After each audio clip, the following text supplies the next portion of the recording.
ایک تو جب مغول یا تاتار یا چنگیز خان یا ہلاکو خان ان کا دور کیا آیا امت مسلمہ کے حوالے سے امت اسلامیہ کی بدعمالیوں کی وجہ سے اس وقت جو ذوق و اضمحلال کی حالت تھی اور اس کے بعد پھر فوری طور پر استعمار نے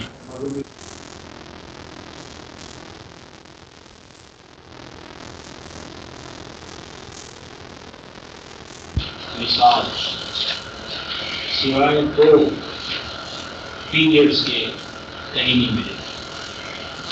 ایک تو جب مغول یا تاتار یا چنگیز خان یا ہلاکو خان ان کا دور جب آیا امت مسلمہ کے حوالے سے امت اسلامیہ کی بدعمالیوں کی وجہ سے اس وقت جو ذوق و اضمحلال کی حالت تھی اور اس کے بعد پھر فوری طور پر استعمار نے مغربی استعمار نے جب عالم اسلامی پر حملہ کیا اس وقت جو ذوق و اضمحلال تھا اور تقریباً اسی کا تسلسل ہے جس میں آج ہم جا رہے ہیں. تو عمومی ذوق و اضمحلال ہمارے اوپر ہے. اس ذوق و اضمحلال کو استقلال میں تبدیل کرنے کے لیے یا اپنے پاؤں پر دوبارہ کھڑا ہونے کے لیے مختلف تدابیر اس امت نے اختیار کی ہیں. سیاسی حوالے سے بھی معاشی اور معاشرتی حوالے سے لیکن وہ کرا اور گہرا ہوتا چلا جا رہا ہے اور ہر کوشش جو ہے وہ مزید ہمیں انتشار کی طرف لے جا رہی ہے. تو اس حوالے سے ہم مجبور ہیں یہ سوچنے پا کہ یہ تدابیر کیوں کامیاب نہیں ہو رہی یا ان تدابیر میں وہ بنیادی ضعف یا کمزوری کیا ہے اور اس حوالے سے اللہ تبارک و تعالیٰ کا فرمان کیا ہے اور اللہ کا آخری کلام اس حوالے سے ہماری کیا رہنمائی کرتا ہے. تو اس سوال کا جواب پانے کے لیے آج اپنی گفتگو کا آغاز کر رہے ہیں. تو ہم ہمارے سامنے جو قرآن حکیم ہے ان میں سورۃ النحل 335 صفحہ اور آیت 102 تیسری سطر 335 صفحہ 102 آیت سورۃ النحل شاید پانی ہے. بسم اللہ الرحمن الرحیم. قل نزله روح القدس من ربك بالحق ليثبت الذين آمنوا وهدى وبشرى للمؤمنين ولقد نعلم أنهم يقولون إنما يعلمه بشر لسان الذي يلحدون إليه أعجمي وهذا لسان عربي مبين. إن الذين لا يؤمنون بآيات الله لا يهديهم الله ولهم عذاب أليم. إنما يفتري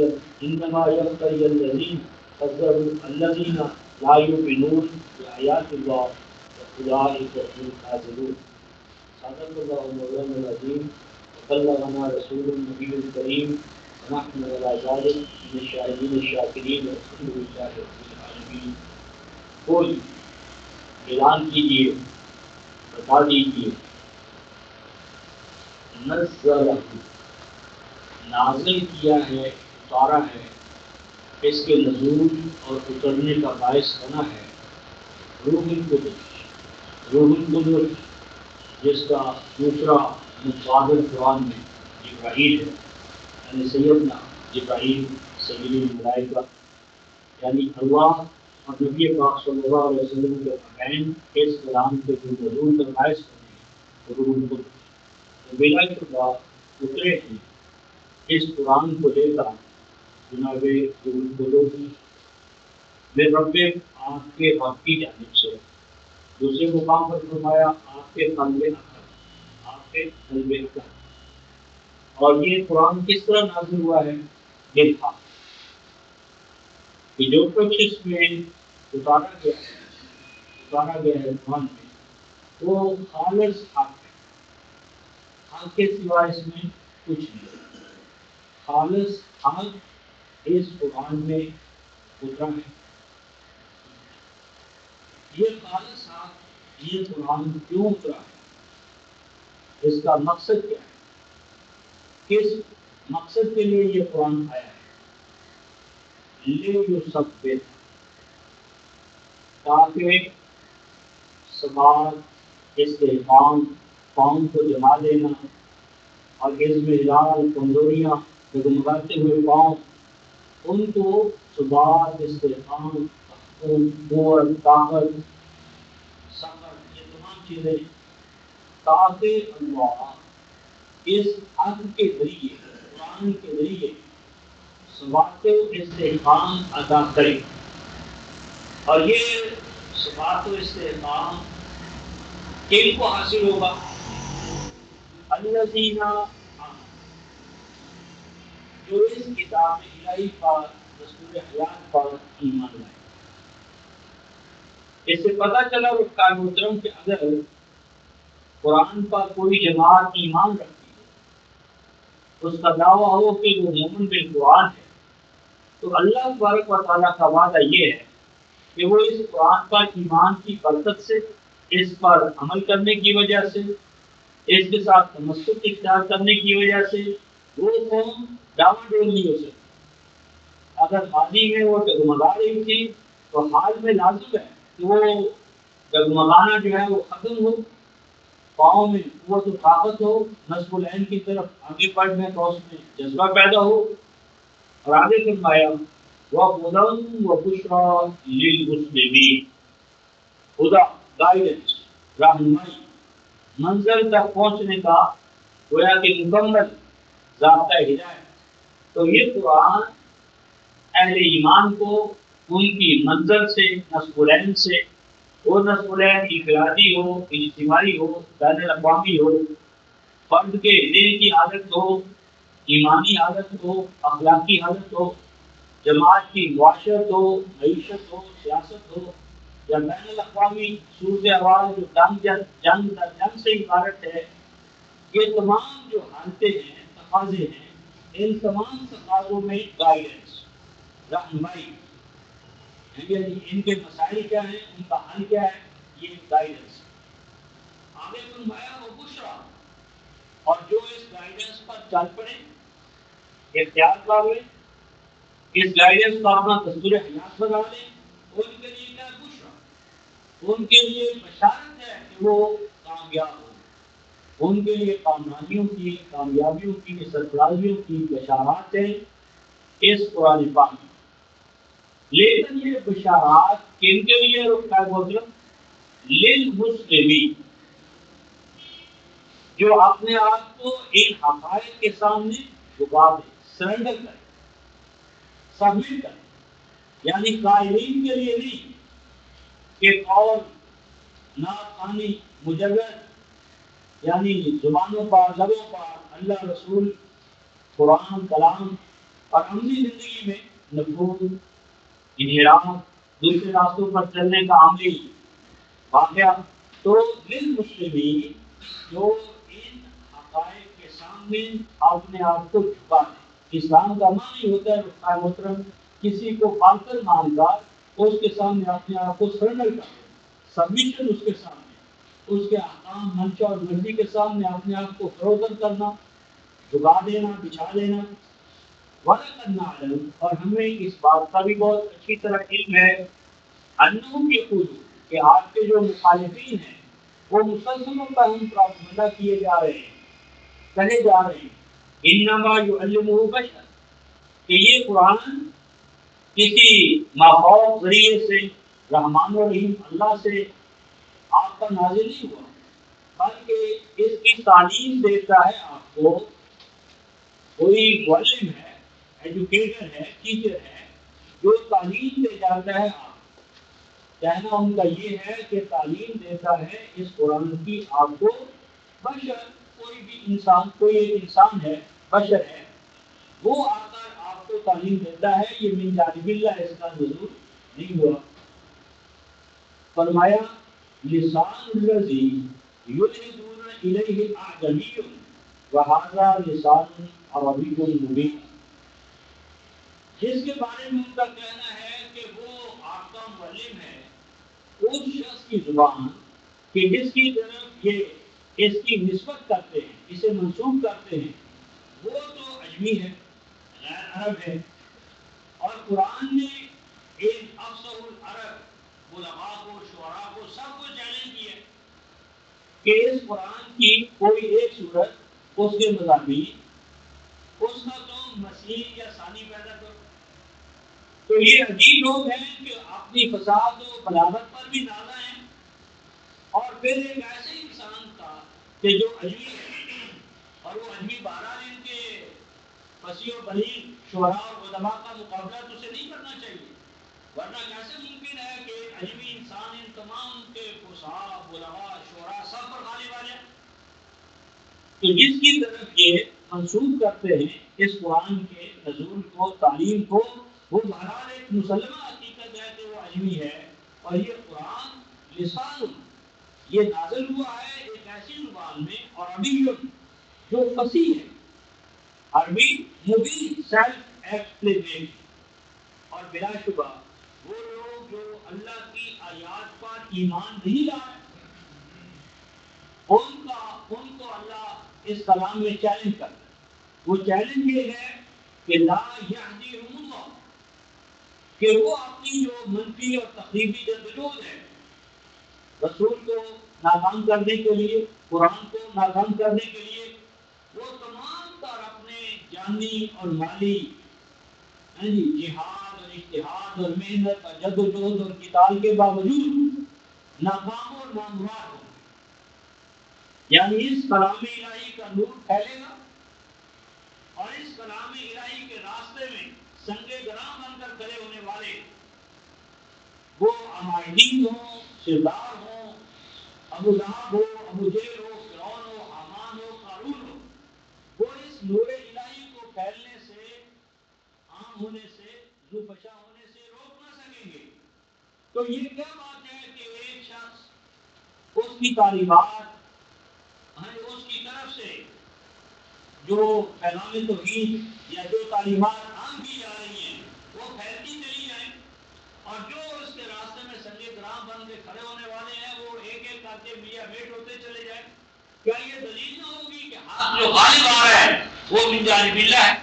تو بلا شبہ وہ لوگ جو ان آیات الہی پر ایمان نہیں لائیں گے، وہ ساری آنکھوں سے دیکھیں گے کہ وہ اور ان کے معبودان باطلہ، ان کا لات، منات، عزا، حبل پھر ہو جائیں گے، اور وہ تمام تر اپنی محنت اور جدوجہد کے باوجود کوئی ان کا پرسان حال نہ ہوگا۔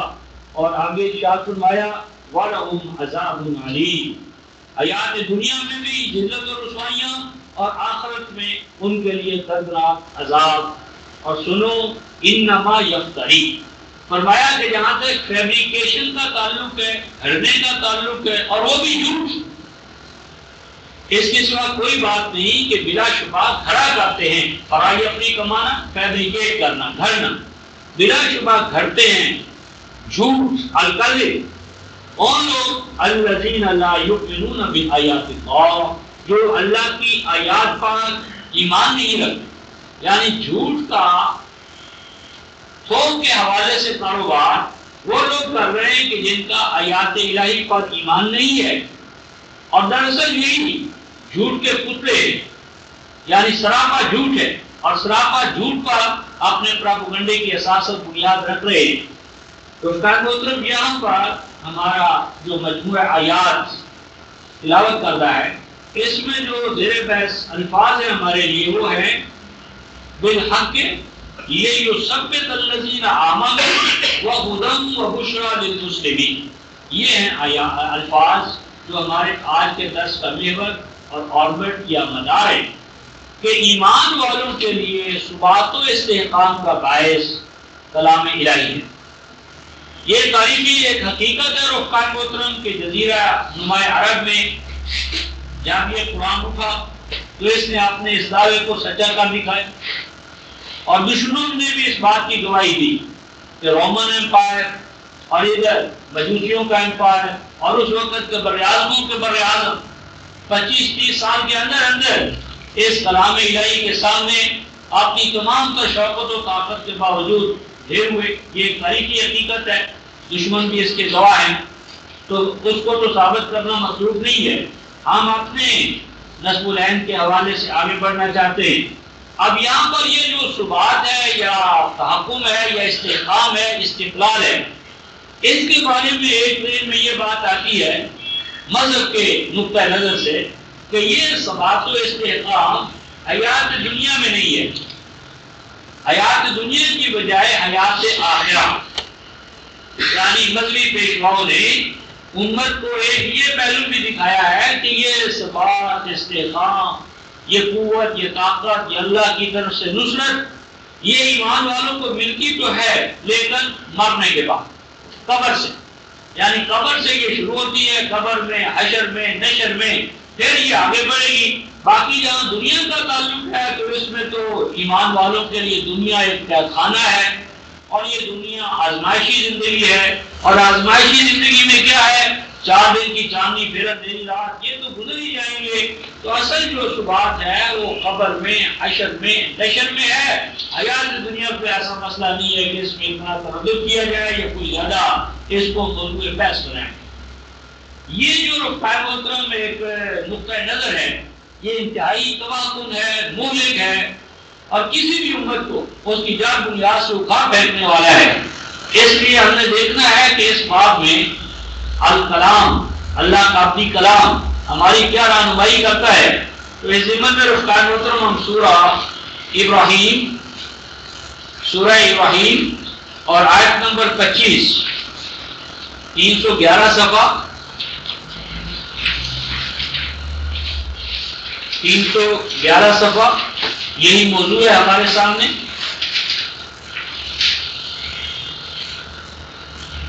دوسری سطر 311 صفحہ،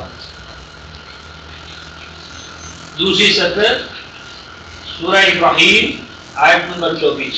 الم ترى كيف ضرب الله مثلا كلمة طيبة كشجرة طيبة اصلها ثابت وفرعها في السماء تؤتي أكلها كل حين بإذن ربها ويضرب الله الأمثال للناس لعلهم يتذكرون. ومثل كلمة خبيثة كشجرة خبيثة اجتثت من فوق الأرض ما لها من قرار يثبت الله الذين آمنوا بالقول الثابت في الحياة الدنيا وفي الآخرة ويذل الله الظالمين ويفعل الله ما يشاء. الم ترى یہ رفع محترم رعا یرعا، اس کا معنی دیکھنا، رائے رکھنا، غور و خوض کا. اوپینین جسے انگریزی میں کہتے ہیں اوپینین، تو اوپینین یا رائے رکھنا غور و فکر کے بغیر تو ہو ہی نہیں سکتا. آپ کی کیا رائے ہے، آپ اس بارے میں کیا رائے رکھتے ہیں؟ تو رائے کا معنی رویت قلبی بھی ہوتا ہے اور رویت بصری بھی. آنکھوں سے دیکھنا بھی رہا ہے اور دل اور دماغ سے کسی چیز کو دیکھنا، جائزہ لینا، فیصلہ کرنا، یہ بھی ہے. یہاں پر دوسرا معنی زیادہ انسب ہے، مناسب ہے. اور غور طلب یہ بات ہے کہ علم ترو جمع کا صیغہ نہیں استعمال کیا گیا، یعنی یوں نہیں فرمایا گیا علم ترو کہ ایمان والوں نے، مخاطبین نے کیوں غور نہ کیا جماعتی طور پر. کیونکہ جماعتی طور پر ہو تو کوئی ایک فرد بھی یا ایک مجموعہ بھی اگر اس فرض سے عہدہ برا ہو جائے تو اسے فرض کفایہ کہتے ہیں، وہ فرض ادا ہو جاتا ہے. لیکن یہاں پر اللہ تعالیٰ نے علم ترا مفرد کا صیغہ استعمال کیا، واحد کا صیغہ. گویا امت کا ہر فرد جو ہے وہ جواب دہ ہے. وہ گویا امت بحیثیت مجموعی اور امت کا ہر فرد جواب دہ تھا، لیکن اس نے اس فریضے سے غفلت کر. علم ترا، کیا تو نے اب تک غور نہیں کیا؟ یہ غور کرنے کی چیز تھی، تجھے غور کرنا چاہیے تھا. علم ترا، کیا تو نے غور نہیں کیا؟ کس بات پر غور نہیں کیا رکھا محترم؟ کیف ضرب اللہ مثلا کلمۃ طیبہ کشجرۃ طیبہ، کہ کیوں کا میں نے کیوں کہا، کیسے، کس انداز میں، کس حوالے سے، ضرب بیان کرنا، ضرب یضرب چلنا، ضرب یضرب مارنا، ضرب یضرب بیان کرنا، ضرب یضرب اوڑھنا. تو یہ سیاق و سباق سے فیصلہ ہوتا ہے کہ کون سا معنی یہاں مراد ہے. یہاں پر بیان کرنا کہ کیوں کا کیسے اللہ بیان کر چکا.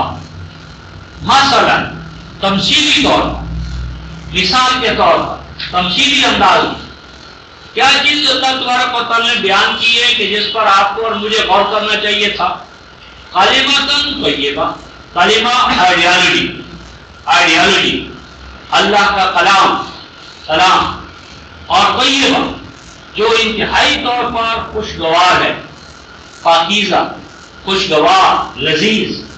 اور طیب کا معنی عربی زبان میں رکھتا ہے محترم، زمین طیب ہوتی ہے جب اس میں فرٹائل ہونے کے، فرٹیلٹی، زرخیزی اور کسی بیج کو نشو و نما دینے کی استعداد و صلاحیت. اور ہوا طیب ہوتی ہے جسے ہم باد سازگار کہتے ہیں. زمین کو اللہ تعالیٰ نے ارض طیب، بلد طیب، اور ہواؤں کو ریح طیبہ. تو طیب کا معنی ہے رخ. تو یہاں پر جو نوع انسانی کے مزاج اور فطرت سے ہم آہنگ ہیں، ایسا کلام جو انسان کی جو فطرت ہے، اس کی جو ضروریات ہیں، تقاضے ہیں، ان سے ہم آہنگ ہے، ان کو پوری طرح پورا کرتا ہے اور نوع انسانی کو زرخیز بناتا ہے، زرخیز کرتا ہے، فرٹائل کرتا ہے. اور القرآن کا ایک معنی یہی ہے محترم. قرآن کا معنی ہوتا ہے دو چیزوں کو جوڑ دینا. جس طرح ذکر اور انثی کو جوڑا جاتا ہے، ملاپ ہوتا ہے، کہ اس کے نتیجے میں ایک تیسری چیز یعنی انسان، بچہ پیدا ہوتا ہے. قرآن کا معنی ہوتا ہے جوڑنا، ملاپ پیدا کرنا، کہ جس کے نتیجے میں ولادت نہ ہو، بچہ پیدا ہو. تو قرآن وہ کلام الہی جو نوع انسانی کو خلق جدید، یعنی جو اس کی مادی تخلیق ہے، جو ماں باپ سے ہمیں ملتی ہے، فزیکل کریشن جو ماں باپ کے توسل سے ملتی ہے، یہ تو دھرتی کا مال ہے، دھرتی پر رہ جائے گا. ہمیں خلق جدید نہیں پیدا ہے، کلام الہی سے آپ کو اور مجھے نیو برتھ ملتی ہے. اور اگر یہ نئی پیدائش نہ ہوئی تو دھرتی کا مال دھرتی میں رہ جائے. قرآن خلق جدید ایک نئے قالب میں آپ کو اور مجھے ڈالتا ہے، ایمان کا قالب، اخلاق کا ڈھال، اللہ تعالیٰ کی منشا اور مرضی کی اور مرضی کے مطابق ہمیں ڈھالنے والا اللہ کا کلام ہے. تو کلمتاً آئیڈیالوجی طیبتاً جو تمہاری نیچر اور فطرت سے ہم آہنگ ہے اور تمہیں خلق جدید عطا کرنے والی ہے. اور اس کی مثال کس طرح ہے جس پر کہ تمہیں غور کرنا چاہیے تھا؟ کشجرۃ طیبہ، اس کی حیثیت شجرہ کی ہے. شجرہ یعنی جو نامیاتی دنیا ہے، آرگینک ورلڈ ہے، یہ قرآن اس کے ساتھ مشابہ ہے. یہ کوئی ڈیڈ میٹر نہیں ہے، آرگینک. شجرہ درخت کیسا؟ طیبہ، سازگار، خوشگواریوں سے لدا پھدا، تمہارے فطری تقاضوں کو پورا کرنے والا. اور اس کا پھل پھول غذا تمہیں آگے بڑھائے گی، ایمان کی دنیا میں داخل کر کے اللہ کے رضوان میں لے جائے گی. تو ایک ایسا درخت کہ جس کا پھل پھول جو کچھ ہے وہ تمہاری فطرت سے سازگار ہے، ہم آہنگ ہے، اللہ کی رضا کی طرف تمہیں لے جانے والا ہے. اصلھا ثابتون، جہاں تک اس کی روٹس کا تعلق ہے، اس کی بیسس کا تعلق ہے. اصل کا معنی بیسس، جڑ، بنیاد. ثابت جو کہ مٹنے والی، ہٹنے والی، منسوخ ہونے والی، زمان و مکان کے ارتقاء سے، سائنسز کے انکشافات سے اس قرآن کی جو جڑ، اساس، سینس اور جوہر ہے وہ اپنا مکان چھوڑنے والا نہیں ہے. ہر سائنسی انکشاف اللہ کے کلام کے اٹل ہونے کو ثابت کرے گا. اور کوئی تاریخی حقیقت، کوئی سائنسی حقیقت، کوئی سائنس کا ثابت شدہ انکشاف ایسا نہ ہوگا کہ جس کے سامنے قرآن کو سرنڈر ہونا پڑے، ہٹنا پڑے، کسی حوالے سے اسے ریٹیک کرنا پڑے. ثابت اس کی اصل، جڑ، اساس، بنیاد نہ مٹنے والی، باقی رہنے والی، قیامت چلنے والی ہے۔ فرمایا وَفَرُحَا فِي السَّمَاءِ، اور اس کی شاخیں، اس کے اعمال کے نتائج و ثمرات بلندیوں پر چھا جانے والے۔ گویا کہ ان اعمال سے جو قوم بھی اپنے آپ پر اثر کرے گی اسے بھی بلند سے بلند مقام، بلندیاں، فتوحات، کامیابیاں، کامرانیاں حاصل ہوگی۔ اور فرمایا تؤتی اکلہا کل حین بإذن ربہا، فرمایا ایک مثال، تمثیل تو ہم نے دی ہے، لیکن کہاں عالم نباتات کا شجر اور کہاں کلام الہی کا شجرہ نبات۔ فرمایا کہ وہ خالی کائنات کا جو درخت ہے یا باغات ہیں ان کے لیے کیا ہے، کبھی بہار ہے، کبھی خزاں ہے، کبھی ربیع ہے اور کبھی پتجھڑ ہے، جس طرح آج ہے۔ فرمایا اس کلام الہی کے لیے خزاں کا موسم نہیں ہے، پتجھڑ کا موسم نہیں ہے، یہ ہمیشہ سدا بہار ہے۔ اور یہاں ہی زمان اور مکان دونوں کے حوالے سے، کوئی زمانہ ہو، کوئی جگہ ہو، وہ زمان و مکان کو چھو، جو قوم بھی ان اقدار حیات کے ساتھ اپنے آپ کو ہم آہنگ کرے گی تو یہ اللہ کا کلام وہ درخت ہے جو ہر دور میں، ہر زمان میں، ہر مکان میں اپنا پھل دیتا ہے، دیتا رہے گا۔ یعنی اس کے پھلوں سے کوئی امت جب بھی جائے فیضیاب ہوگی، کیونکہ اس کے پھلوں کے لیے، پھولوں کے لیے، اس کی نتیجہ خیزی اور ذخیری کے لیے خزاں نہیں ہے۔ خزاں ندیدہ ہے، خزاں آشنا ہے، سدا بہار درخت ہے۔ بِإِذْنِ رَبِّهَا، بِإِذْنِ رَبِّهَا کا معنی عام طور پر کرتے ہیں اللہ کی اجازت سے، تو اذن بمعنی قانون، اذن بمعنی قانون۔ سورہ الاعراف آیت نمبر 58۔ بِإِذْنِ رَبِّهَا، اس کے رب نے اس کے باب میں یہی قانون ٹھہرایا ہے، اس کے رب نے، اس کے مالک نے اپنے اس کلام کا یہ مقدر ٹھہرایا ہے، قدر اس کے بارے میں طے کی ہے کہ یہ ہر زمان اور ہر مقام میں اپنا پھل دیتا رہے گا۔ اور یضرب اللہ الامثال، اللہ مثالوں کے ذریعے عقائد کو کھولتا ہے لوگوں کے لیے، لعلہم یتذکرون، تاکہ لوگ اس کلام الہی سے فیض یاب ہو سکیں، ان تمثیلات پہ غور کریں اور ان سے اپنے لیے متاع حیات حاصل کریں۔ اور اس کے برعکس جو اپوزیشن ہے، اپوزٹ کلام ہے، نظام ہے کلام الہی سے ہٹے ہوئے، فرمایا ان کی مثال خبیث درختوں کی سی ہے، نجتثت من فوق الارض، کہ جو زمین پر پھیلاؤ تو رکھتے ہیں، زمین پہ دور میلوں کا ملکوں میں پھیل گئے، بعض و بارن کی طرح پھیلے، لیکن ما لہا من قرار، قلوب انسانی نے ان کو قبول نہیں کیا، دلوں میں انہوں نے جڑ نہیں پکڑی۔ اور آگے فرمایا رفتان وسلم یثبت اللہ الذین آمنوا، ثبات و استحکام عطا فرماتا ہے، فرمائے گا اللہ پاک ثبات، استحکام، قوت، طاقت، پاؤں کا جمنا اللہ عطا فرماتا ہے کن کو؟ الذین آمنوا، اہل ایمان، جو اس پر ایمان ہے۔ اور قرآن کا یہ ضابطہ ہے رفتار محترم، جہاں کہیں بھی آمنو مدح کے مقام پر آئے قرآن میں، مدح کے مقام پر ہو قرآن میں آمنو، اس سے لازماً ایمان بمعنی توحید اور ایمان بمعنی ایمان بالقرآن، کیونکہ مجرد اللہ کو ماننا تو یہ مشرک بھی مانتا۔ اگر آپ ان سے پوچھیں آسمان زمین کس نے بنایا ہے، بارش کا نظام رزق کس کے ہاتھ میں ہے، یقولون، تو وہ کہتے ہیں اللہ، یہ سارے کام تو اللہ کرتا ہے۔ سورہ یوسف آیت 106 میں ارشاد فرمایا وما یؤمن اکثرهم باللہ الا وهم مشرکون، نہیں ایمان رکھتے ان میں سے اکثر اللہ پر مگر اللہ پر ایمان رکھنے کے باوجود وہ مشرک اور شرک کے ساتھ کتنے بھی اعمال کیوں نہ ہو۔ سورہ غاشیہ آیت نمبر 2، وجوہ یومئذ خاشعہ عاملۃ ناصبہ، ان اعمال کا اللہ کے یہاں کوئی اجر نہیں ہے بلکہ وبال ہے جو اعمال شرک کے ساتھ انجام دیے جائیں۔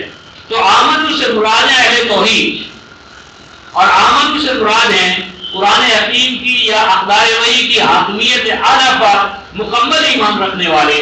تو جو ایمان لائے توحید کے ساتھ اللہ کے کلام پر، اللہ ان کو ثبات و استحکام عطا کرے گا بالقول ثابت. بالقول سے مراد قول الہی، اور ثابت ابھی اوپر چلا ہے اصلها ثابت. قول ثابت کیا ہے؟ خود کلام پاک قرآن حکیم. تو اللہ تبارک و تعالی ایمان والوں کے لیے ثبات و استحکام کا باعث بنائے گا خود اس قرآن پاک کو. یعنی اہل ایمان کے ثبات و استحکام کا باعث رفقائے محترم ایٹم بم نہیں ہے. بلا شبہ ایٹمی طاقت بننا بھی وقت کا تقاضا ہے. یعنی جس طرح کے دشمنوں سے ہمارا واسطہ پڑا ہے یہ طاقت بھی ضروری ہے، لیکن ایٹمی طاقت جو ہے رفقائے محترم ایمان والوں کے لیے اصل طاقت نہیں ہے. روس کے پاس دیکھیں ڈھیروں ڈھیر ایٹم بم تھے تو کیا ہوا؟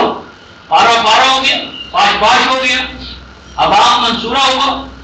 تو ایمان والوں کے لیے ایٹم بم اصل میں قرآن ہے، اور قرآن کا نفاذ، قرآن کو اپنے داخل اور باطن میں اتارنا، اور قاری نظر آتے حقیقت میں ہے قرآن، قرآن کے اندر ڈھل جانا، یہ ایمان والوں کے لیے تحفظ کا، ثبات اور استحکام کا باعث ہے. تو اللہ تعالیٰ اپنے اس قرآن پاک پر چلنے اور اس کے مطابق ڈھلنے کے نتیجے میں ایمان والوں کو ثبات و استحکام عطا کرے گا. یہ اللہ کا وعدہ ہے.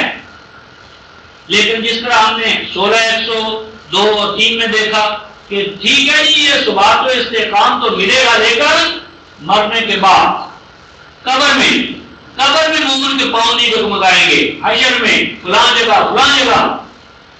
لیکن قرآن اس سوال کا کہ یہ ثبات و استحکام کہاں ملے گا؟ قبر میں، حشر میں، یا اس سے پہلے حیات عظیم میں، زمین میں، قصہ زمین برسر زمین، حیات قبل از مرگ کہاں ملے گا؟ تو اللہ پاک ہمیں اس سوال کا جواب اپنے مقدس کلام میں یوں ارشاد فرماتے ہیں فی الحیات الدنیا. یہ ثبات و استحکام حیات دنیا میں، یعنی میٹیریل ورلڈ جو ہے، محسوسات کی دنیا، حیات دنیا، اس میں بھی انہیں ثبات و استحکام عطا ہوگا، اور آخرت میں بھی. آخرت ایک دعویٰ ہے رفقائے محترم، اور حیات دنیا میں اہل ایمان کی سرفرازیاں اور اللہ کے وعدوں کا پورا ہونا یہ شاہد ہے. آخرت کا دعویٰ ہر امت کے پاس ہے، ہر گروہ کے پاس ہے. یعنی کوئی مذہبی گروہ ایسا نہیں جو آخرت میں اپنی کامیابی کا دعویٰ نہ رکھتا ہو. اس لیے اہل کلام، اللہ کے کلام کے وارثوں کے لیے یہ نہیں ہے کہ بس آخرت کا دعویٰ لیے پھرے، بلکہ کلام الہی پر چلنے کے نتیجے میں حیات دنیا کی سرفرازیاں، حیات دنیا میں کلام کی ٹھہرائی ہوئی قدروں کا کامیاب ہونا، نتیجہ خیز ہونا، یہ حیات آخرت کے لیے دلیل ہے. وہ دعویٰ ہے، یہ شاہد ہے. تو کیا فرمایا؟ حیات دنیا میں بھی یہ سرفرازیاں، ثبات و استحکام، اور حیات آخرہ میں بھی. اور فرمایا وَيُذِلُّ اللَّهُ الظَّالِمِينَ. اور جو ظالم سے مراد ہیں جو توحید کا انکار کرے، کلام الہی کی ناقدری کرے، تو وہ راستے میں سنگے گراہ بن کر کھڑے ہوں. اللہ ان کی منفی، سلبی، تخریبی جدوجہد کو تمہیں ساتھ کی آنکھوں سے دکھا دے گا کہ وہ کس طرح ناکام و نامراد ہوتی ہے، رائگاں جاتی ہے ان کی وہ جدوجہد اللہ کی اقدار کے خلاف ہونے کی وجہ سے. وَيَفْعَلُ اللَّهُ مَا يَشَاءُ. اور اللہ یہ سب کچھ اپنی مشیت حاکمانہ سے، حکیمانہ سے کر دکھائے. وَيَفْعَلُ اللَّهُ. اور اللہ تبارک و تعالیٰ کر دکھائے گا یہ سب کچھ اپنی مطلق مشیت سے جو پہلے ٹھہرا چکا. اسی نعمت میں رفقائے محترم ایک اور مقام دیکھیں، سورہ یونس 10ویں سورہ رفقائے محترم، آیت نمبر 62، یہ 259 صفحہ.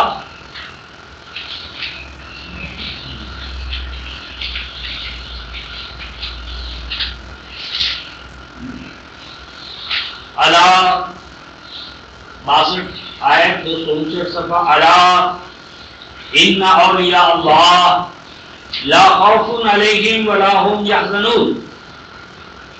آگاہ رہو، الا حرف تنبیہ، آگاہ ہو جاؤ، اس بات کو اچھی طرح نوٹ کر لو. ان اولیاء اللہ، وہ لوگ جو اللہ کی ولایت میں، سرپرستی میں، گارڈین شپ میں، کسٹوڈین شپ میں آ جائیں، اللہ کی ولایت میں آنے والے. اللہ کی ولایت میں کون آتا ہے رفقائے محترم؟ اس کے لیے حوالہ لکھ لیں، سورۃ البقرہ آیت نمبر 257، سورہ الاعراف آیت نمبر 196، کہ یہ ولایت اللہ میٹیریلائز ہوتی ہے ایمان بالقرآن سے، اور قرآن کے مطابق چلنے سے اس ولایت اللہ کے نور سے ایمان کا، مومن کا دل دماغ اور منور ہوتا ہے، معیشت، معاشرت، سیاست خوف اور حزن سے پاک ہوتی ہے. تو بلا شبہ جو قرآن کی توحید کو اختیار کر کے اس کے من جانب اللہ ہونے پر کھڑے ہو کر آگے بڑھتے ہیں، اس طرح وہ اللہ کی ولایت میں، کسٹوڈین شپ میں آ جاتے ہیں، تو ان کا مقام کیا ہوتا ہے؟ لا خوف علیہم ولا هم یحزنون. تو نہ تو خوف ان کے اوپر مسلط رہتا ہے اور نہ ہی حزن انہیں پریشان. خوف ہے رفقائے محترم مستقبل کے حوالے سے، مستقبل کے حوالے سے جو ناپسندیدہ صورتحال پیدا ہو سکتی ہے، وہ خوف، یعنی جو نعمت ہے آپ کے پاس اس کا چھن جانے کا خوف، اور جو ماضی میں آپ نے غلطیاں کی تھی، پلاننگ میں گڑبڑ ہوئی، تو اس کے حوالے سے ہر وقت کے کل کو اس کا کوئی برا نتیجہ یا ثمرہ آ کر ہمیں محروم نہ کر دے. تو یہ دونوں نفسی کیفیات جو ہیں کتاب اللہ پر چلنے والے دونوں ان سلبی اور منفی نفسیات سے محفوظ رہتے ہیں. آگے فرمایا کہ یہ اولیاء اللہ کون ہیں؟ ہمارے ہاں تو اللہ کے ولی تمام قبروں میں چلے گئے اور اب ان کے مثال روشن ہیں. ایمان والے، اہل تقوی، یہی اللہ کے ولی. دیکھیے الذین آمنوا وقانوا یتقون، وہ تمام اولیاء ہیں رفقائے محترم جن میں ایمان ہو، جو اللہ کے ٹھہرائے ہوئے ایمان پہ قائم ہوں، وقانوا یتقون، اور اللہ کا تقوی یعنی اللہ کے احکام کی خلاف ورزی سے بچنے والے. اللہ کی توحید پر ایمان اور اللہ کے احکام کی خلاف ورزی سے بچنا، یہ دو چیزیں جب ہیں، ایمان اور تقوی، تو یہی کون ہیں؟ اللہ کے ولی. لَهُمُ الْبُشْرَى فِي الْحَيَاةِ الدُّنْيَا وَفِي الْآخِرَةِ، اور ان کے لیے ہے بشارات، ہر طرح کے خوف اور حزن سے پاک ہونے کی بشارات ہیں. کہاں؟ یہ نعمتیں فِي الْحَيَاةِ الدُّنْيَا، حیات دنیا میں بھی، وفی الآخرہ، اور آخرت میں بھی. اور آگے فرمایا رفقائے محترم لا تبدیل لکلمات اللہ، اے ایمان والو اللہ تعالیٰ کے یہ قوانین، اقدار، نارم، سٹینڈرڈز، نوامیس، یہ جو کچھ ہے اللہ کا یہ قانون اور نظام، لا تبدیل لکلمات اللہ، اللہ کے قوانین میں، اقدار میں کوئی تبدیلی ہو ہی نہیں سکتی. لا نفی جنس، لا تبدیلی. جس طرح ہم کہیں لا کتاب عندی، لا ورد فی الدار، لا صلاۃ الا بفاتحۃ الکتاب، لا نبی بعدی، تو یہ لا نفی جنس ہوتا ہے، پوری اس جنس کا تلقنہ کر دیتا ہے. تو لا تبدیل لکلمات اللہ، اللہ تعالیٰ کے یہ کلمات انچینجیبل ہے، ان میں کوئی تبدیلی ممکن نہیں. اور آگے فرمایا ذالک هو الفوز العظیم، اور یہ ہے اصل کامیابی. اس سے پتہ یہ چلا رفقائے محترم کے ایمان والوں کے لیے قرآن حکیم کے اپنانے کی اساس پر، قرآن حکیم کے سایوں میں چلنے کی اساس پر ثبات ہے، استحکام ہے، تمکن ہے، استخلاف ہے، حیات دنیا میں بھی اور حیات آخرہ میں. اب وہاں پر رفقائے محترم سورہ 103 میں ہم نے ایک لفظ پڑھا تھا ہدی و بشریٰ للمسلمین، ہدی و بشریٰ للمسلمین۔ تو اس حوالے سے نبی پاک صلی اللہ علیہ وسلم نے اپنے حوالے سے اور آپ پر ایمان لانے والوں کے حوالے سے ایک اعلان کیا ہے، رفقائے محترم کو میرے اور آپ کے لیے بھی نصب العینی حیثیت رکھتا ہے۔ آئیے ذرا اس آئینے میں اپنے آپ کو دیکھیں کہ ہم کہاں کھڑے ہیں۔ تو یہ سورہ آل عمران، سورہ آل عمران یہ تیسری سورت ہے رفقائے محترم، 63 صفحہ 63 صفحہ۔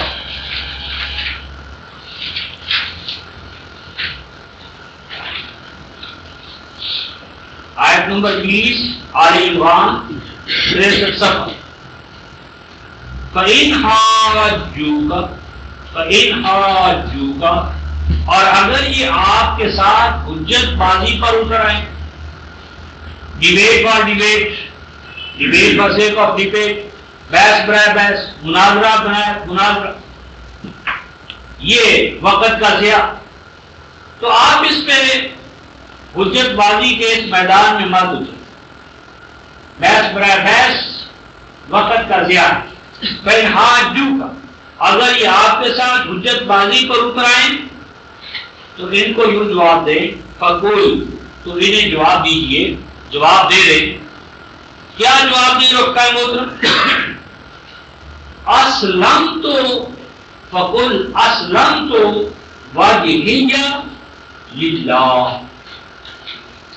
کہ جہاں تک میری ذات کا تعلق ہے، فَقُلْ، تو بتا دیجئے، اعلان کر دیجئے، اسلمت، اسلمت I have surrendered, I have submitted، کہ جہاں تک میری ذات کا تعلق ہے میں تو اپنے آپ کو سبمسیولی میں نے تو جھکا دیا ہے، بچھا دیا ہے، قربان کر دیا ہے۔ اور کیا چیز جھکائی ہے، بچھائی ہے، قربان کی ہے، لگا دی ہے، نثار کی ہے، وجہ، عربی زبان میں رفقائے محترم کنایا ہوتا ہے ٹوٹل پرسنالٹی۔ کل من علیہا فان ویبقی وجہ ربک ذو الجلال والاکرام، یریدون وجہ، وجہ عربی زبان میں قائم مقام ہے کل پرسنالٹی۔ تو کہہ دیجئے کہ میں نے تو سرنڈر کر دیا، قربان کر دیا اپنا کل کا کل وجود، یعنی سر سے لے کر پاؤں تک، اختیار، ارادہ، علم، عمل، جدوجہد، جان، مال، عزیز و اقارب، وطن، اور جو کچھ میرے پاس تھی میں نے اسے قربان کر دی، سرنڈر کر دیا للہ، اپنے خالق و مالک اللہ کے لیے۔ میں تو بھائی بک گیا، میں نے بیچ ڈالا، میں اپنے اختیار و ارادہ سے لے کر جان مال جو کچھ میرے پاس تھا میں نے تو دے دیا، قربان کر دیا۔ میں نے تو کوئی چیز اپنے پاس رکھی لی۔ آپ ہم کہہ سکتے ہیں کہ اے اللہ کے پاک رسول علیہ الصلوۃ والتسلیم، آپ تو سب کچھ ہیں، محبوب رب العالمین ہیں، آپ تو اپنا سب کچھ قربان کر رہے ہیں، بڑا دل، بڑا دماغ، بڑی ذات، جس طرح ہمارا شاعر کہتا ہے کہ کتے فلاں اور کتے فلاں ایک کتے جا رہی ہوں۔ تو آپ تو وہ یعنی محبوب رب العالمین، اور ہم تو 14ویں صدی کے فطروں کے دور میں پیدا ہونے والے، فطروں کے مارے ہوئے، ہم کہاں جائیں؟ ہمارا مقام کیا ہے؟ عجیب بات آئی ہے رفقائے محترم،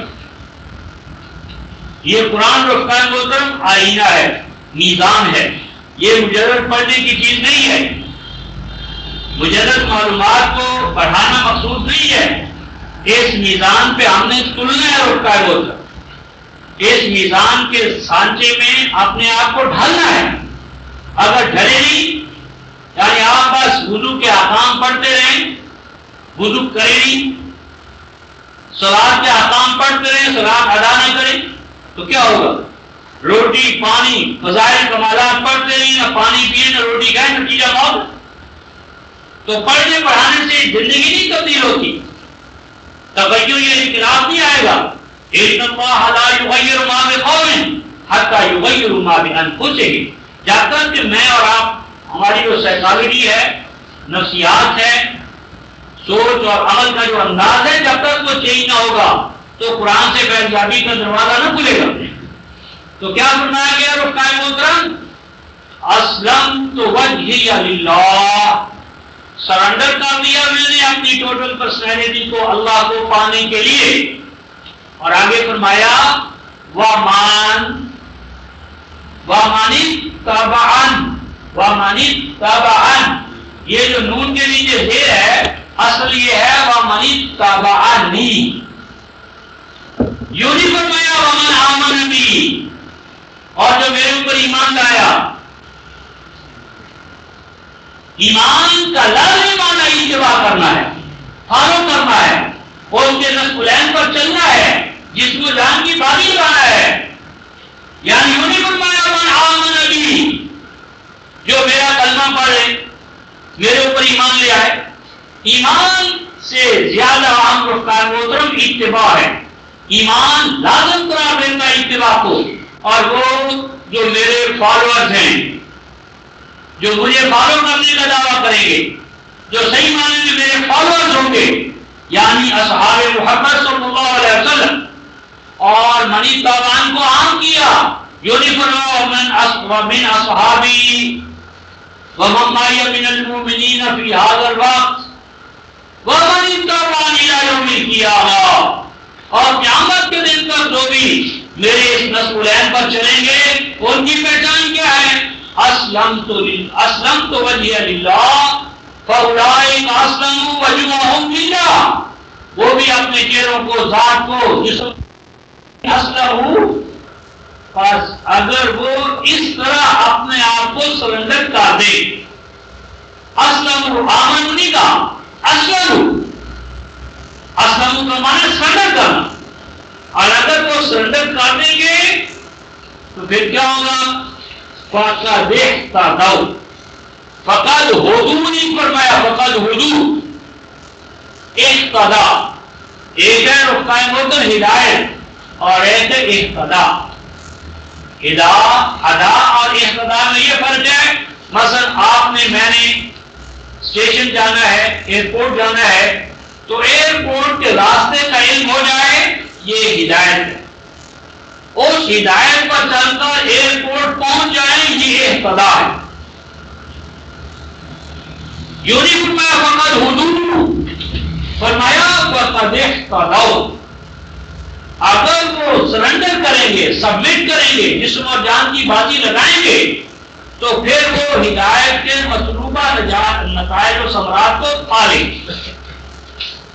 پھر پالیں گے وہ منزل مراد، ان کی کشتیاں ساحل مراد پر جا پہنچیں گی. اللہ رب العزت انہیں اپنا بنا لے گا، اپنا لے گا. وہ اللہ کو لیے نکلیں گے، اللہ انہیں خوش آمدید کہے گا.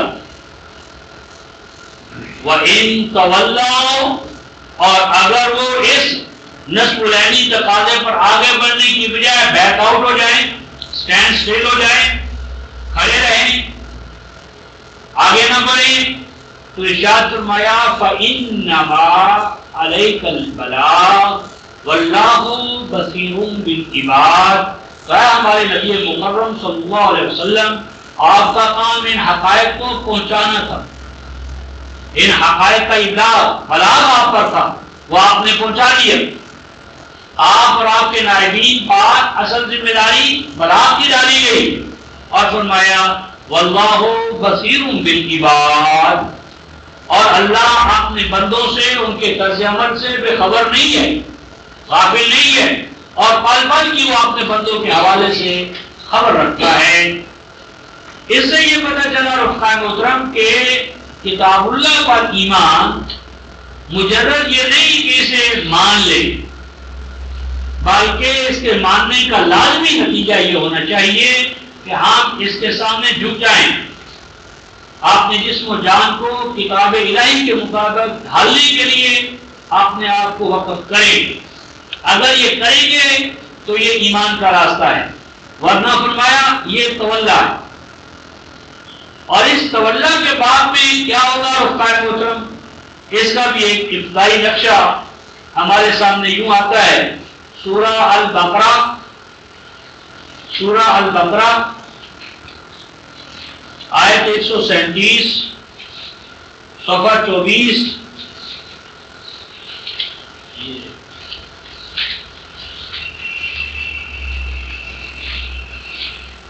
صفحہ 24 کی 26 صفحہ 26 تیسری سطر اوپر سے نیچے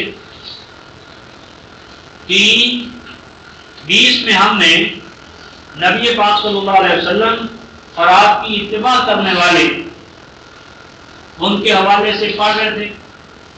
یہاں فرمایا جائے فَإِنْ آمَنُوا بِمِثْلِ مَا آمَنْتُمْ بِهِ فَقَدِ اهْتَدَوْا. پس اگر وہ لوگ ایمان لائیں، مومن ہوں، کس طرح مومن اور افغان ہوتا؟ بِمِثْلِ مَا آمَنْتُمْ بِهِ، جس طرح کہ ہے اصحاب محمد صلی اللہ علیہ وسلم آپ اس قرآن پر ایمان لائے ہیں. یعنی نبی پاک صلی اللہ علیہ وسلم اور آپ کے اصحاب کا ایمان بالقرآن مثالی ہے. ہمارے ایمان کے لیے نمونہ کمال اصحاب محمد صلی اللہ علیہ وسلم کا ایمان ہے.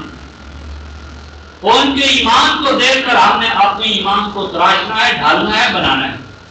اگر یہ ایمان لائیں جس طرح کہ اصحاب محمد صلی اللہ علیہ وسلم تم ایمان لائے ہو تو پھر کیا ہوگا؟ فَقَدِ اهْتَدَوْا. تو یہ ہوئی بات وہاں پر میں تھا اسلم. اگر یہ سبمیشن اختیار کریں تو گویا کہ ایمان کے اندر سبمیشن لازم ہے. تو اگر یہ اس طرح سبمیسively اس اللہ کے کلام کو فالو کریں گے تو یہ منزل مراد تک پہنچ جائے گی. حیات دنیا حیات آخرہ میں اللہ کی رضا حاصل ہو جائے گی.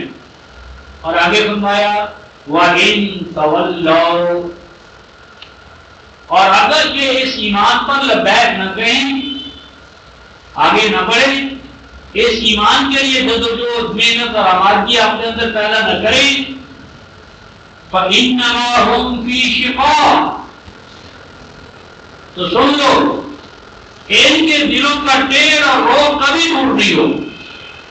یہ ایک دوسرے سے جدا جدا پھٹے پھٹے مادھار کی حالت میں رہیں. شقہ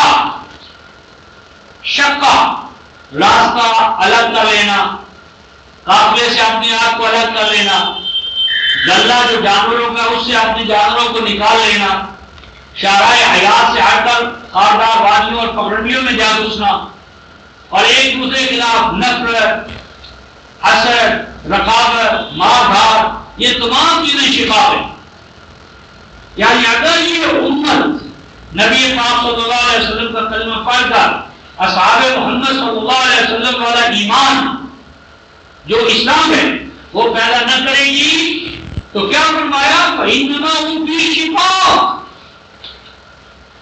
تو پھر اس کا نتیجہ پھٹن، جدائی، ہلاکت، ایک دوسرے کی مار دھاڑ پیکٹ کر لی، شہر شہر سے ٹکرا رہا ہے، فرد فرد سے ٹکرا رہا ہے، جماعت جماعت سے ٹکرا رہی ہے، فرقہ فرقہ سے ٹکرا رہا ہے.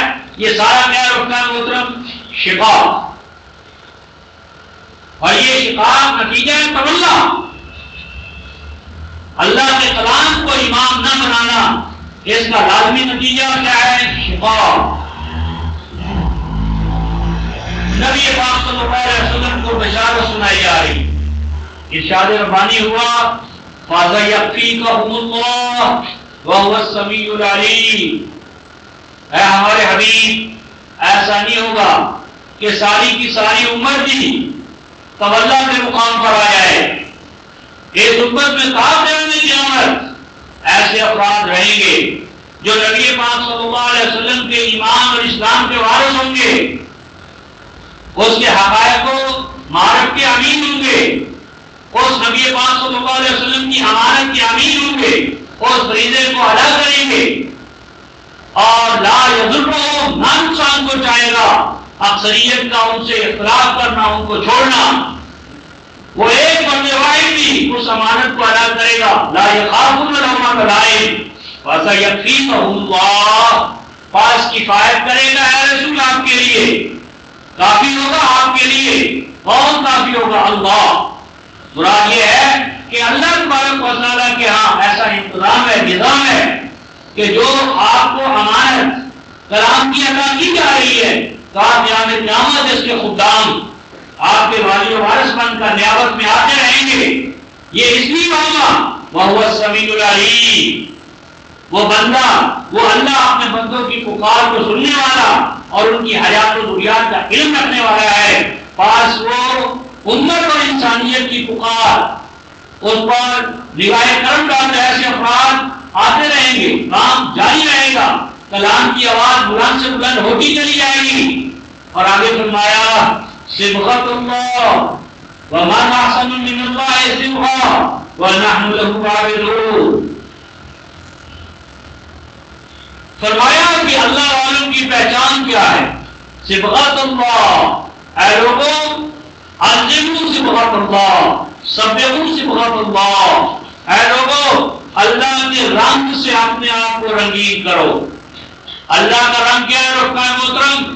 للہ الاسماء الحسنى فادعوه بها. صفات الہیہ اللہ کا رنگ ہے.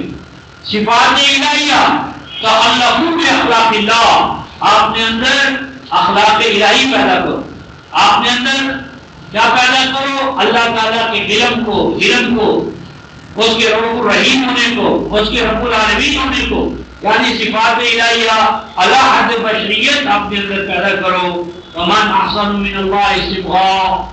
اور اللہ کے رنگ سے بڑھ کر صفات الہیہ کے رنگ سے رنگین ہونا, خاکی نہاد بندے کا بندہ مولا صفات ہونا, اس سے بڑھ کر کون سا مذکور ہے جو انسانی ذات میں حسن پیدا کر سکتا ہے؟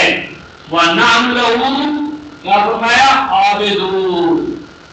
عبودیت کا نظم العلم کیا ہے؟ اپنی ذات میں صفات الہیہ کا رنگ, اس کا کیا ہو؟ انعکاس, ریفلیکشن. صفات الہیہ کو علی حد بشریت انسانی ذات میں پیدا کرنا, یہ عبودیت کی غایت قصویٰ ہے, نصب العین ہے. فرمایا قل اتحاجوننا فی اللہ وهو ربنا وربکم ولنا اعمالنا ولکم اعمالکم ونحن له مخلصون. فرمایا کیا اس نصب العین کو بیان جب ہم نے کر دیا تو کیا تم ہمارے ساتھ حجت بازی میں وقت ضائع کرنا چاہتے ہو؟ تو سنو, وہ رب ہمارا بھی رب ہے اور تمہارا بھی. اور دیکھو لنا اعمالنا ولکم اعمالکم, ہماری نتیجہ خیزی میں جو چیز اثر انداز ہوگی وہ اللہ پر ایمان لا کر اعمال کے حوالے سے قائم ہونا ہے, اور تمہارے بناؤ مزاج کا عمل بھی اندار و مزاج کی اعمال ہی پر ہے. اور دیکھو نحن له مخلصون, ہم نے تو کلی طور پر اپنے آپ کو اللہ, اس کے رنگ, اس کے کلام, اس کے لیے وقت کر لیا. اب تم جانو اور تمہارا کام. خلاصہ کلام یہ رکن محترم آج کی نشست کا کہ امت مسلمہ کے ثبات و استحکام کا باعث صرف اور صرف کلام الہی ہے, قرآن پاک. یہ ثبات و استحکام حیات دنیا میں بھی ہے اور حیات آخرہ میں بھی. نمبر دو, اس ثبات و استحکام سے مالا مال ہونے کی شرط اسلام ہے. اسلام کا معنی سرنڈر, سبمیشن, احکام کے, اللہ کے نازل کردہ کلام کے سامنے اپنے دل, دماغ, ذہن, ضمیر, جسم, جان, کل کا کل وجود کلام الہی کے سپرد کر دینا, یہ اسلام ہے. اس سے انسانی ذات میں صفات الہیہ کا رنگ علی حد بشریت پیدا ہوتا ہے. اور جب خاکی نہاد بندہ مولا صفات بنتا ہے تو کائنات پست و بلند پر اللہ تعالیٰ اسے اعلیٰ ہونے کا شرف عطا کرتے ہیں. آج کی یہ نشست رکھتا محترم یہاں پہ ختم ہوتی ہے, اور اگلے اتوار کی ہماری جو نشست ہوگی اس کا نطفہ آغاز سورہ الانعام, چھٹی سورہ جو ہے رکھتا ہے محترم, اس کی آیت 152 سے لے کر 155 کا یا یوں کہہ لیں کہ آیت 150 سے لے کر آیت 155 کا یہ جو آیات جلیلہ ہیں سورہ الانعام کی، یہ ہمارے اگلے درس کا جو رمضان کے دروس میں دوسرا درس ہوگا اس کی 11 اساس ہوگی۔ اللہ تعالیٰ نبی پاک صلی اللہ علیہ وسلم کی اتباع میں ہمیں بھی اسی تمہارے حضور تک پہنچنے کی توفیق عطا فرمائے جو ہر مومن کی آرزو ہے۔ آخر دعوانا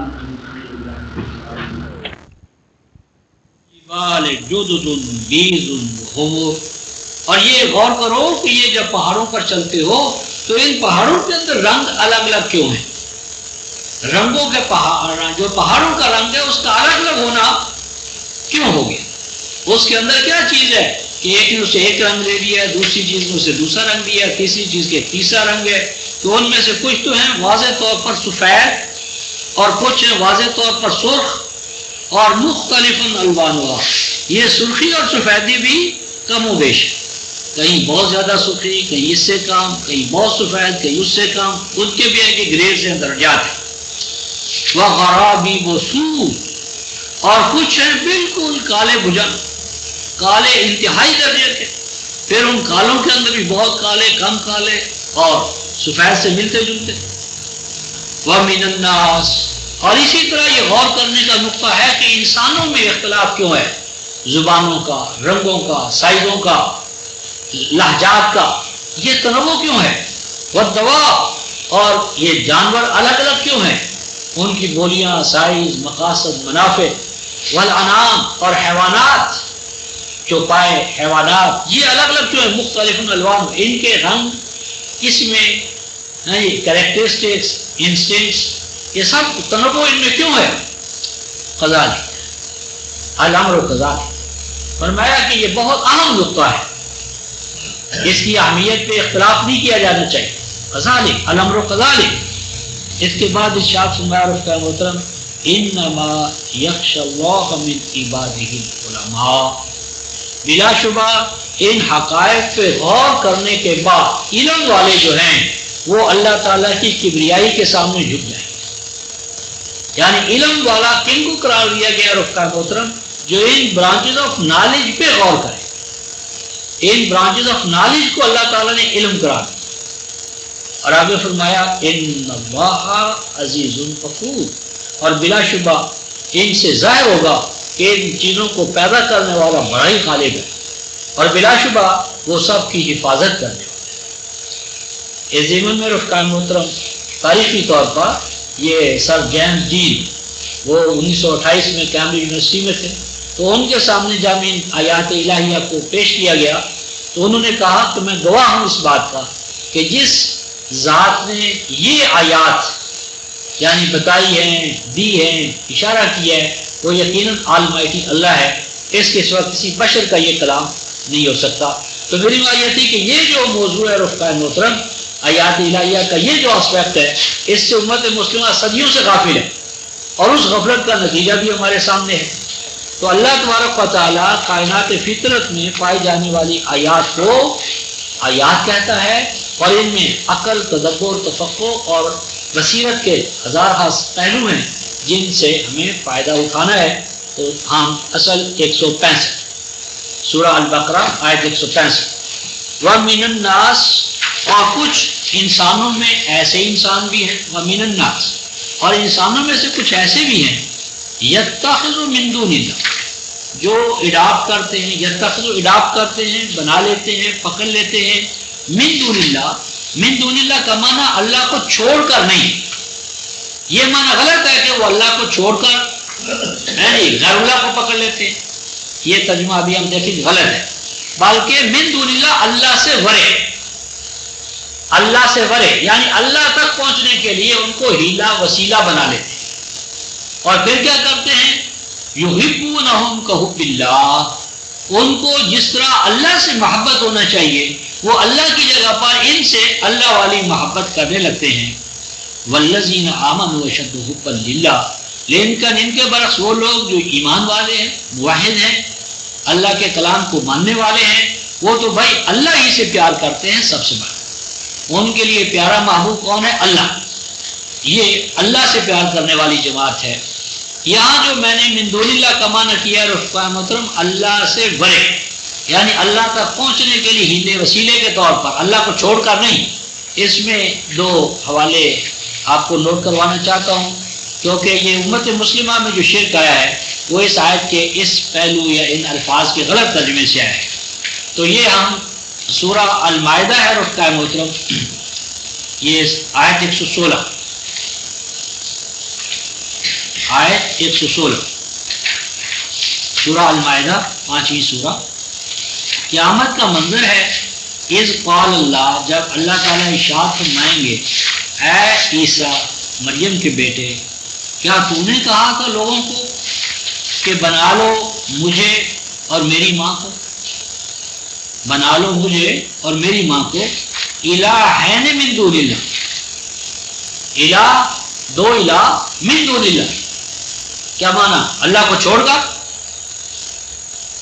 یعنی اس وقت روئے زمین پر مسیح کو الہ ماننے والے موجود ہیں نصارہ، تو کیا انہوں نے اللہ کو چھوڑ کر مسیح کو بنایا؟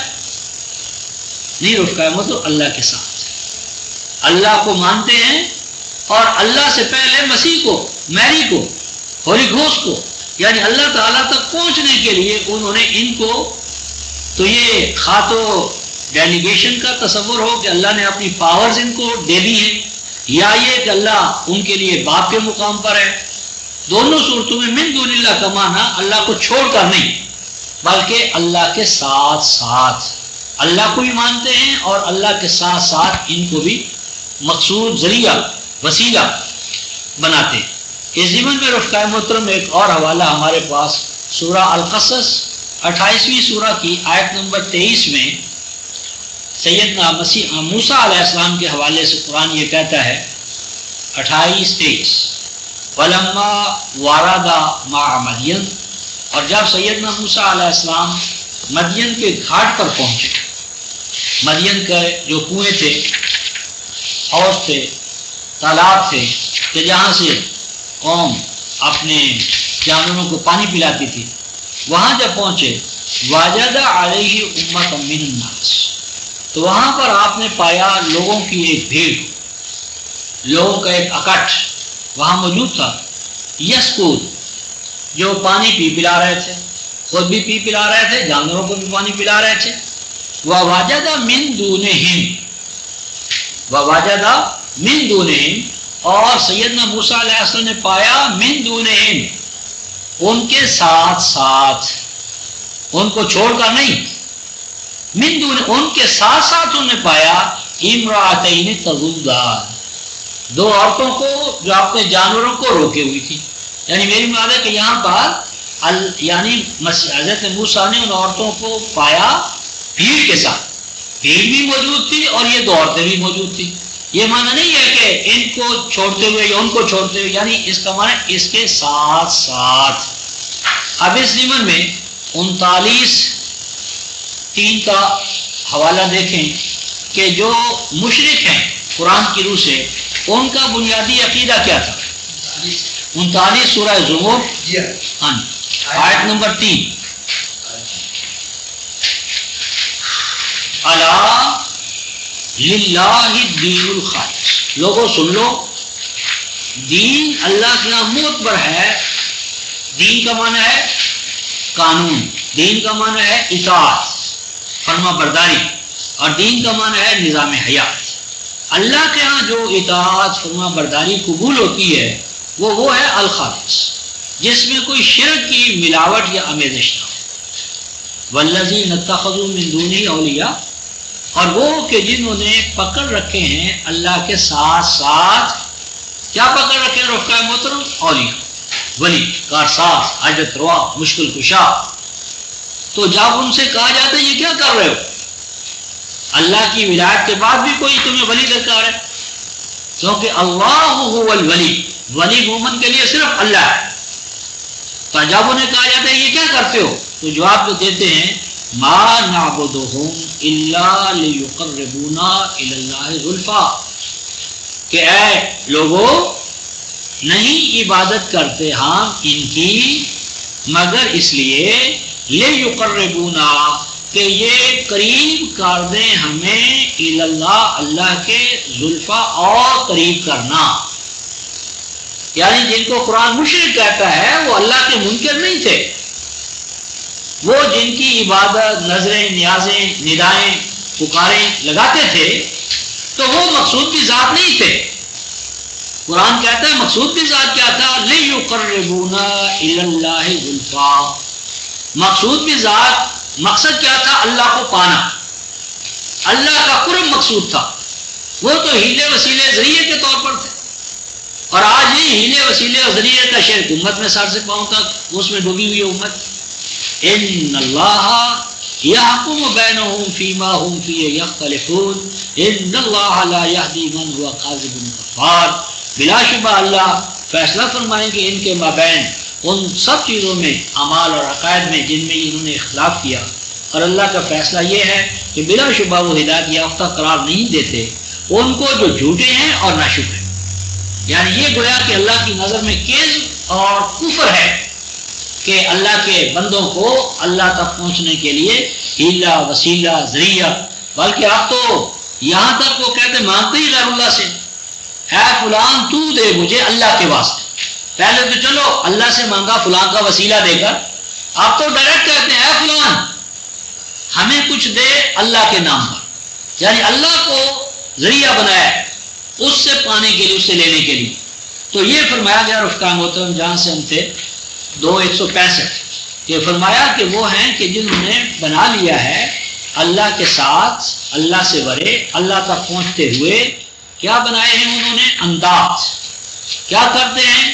یحبونہم کحب اللہ. وہ محبت کرتے ہیں ان سے جیسا کہ اللہ سے محبت کی جانی چاہیے. اور ایمان والے تو بلا شبہ اللہ ہی کی محبت میں سب سے بڑھ کر ہیں. اے کاش کے لوگ یہ دیکھ لیں، وَلَوْ يَرَى الَّذِينَ ظَلَمُوا، اے کاش کے دیکھ لیں وہ جنہوں نے یہ ظلم کیا ہے.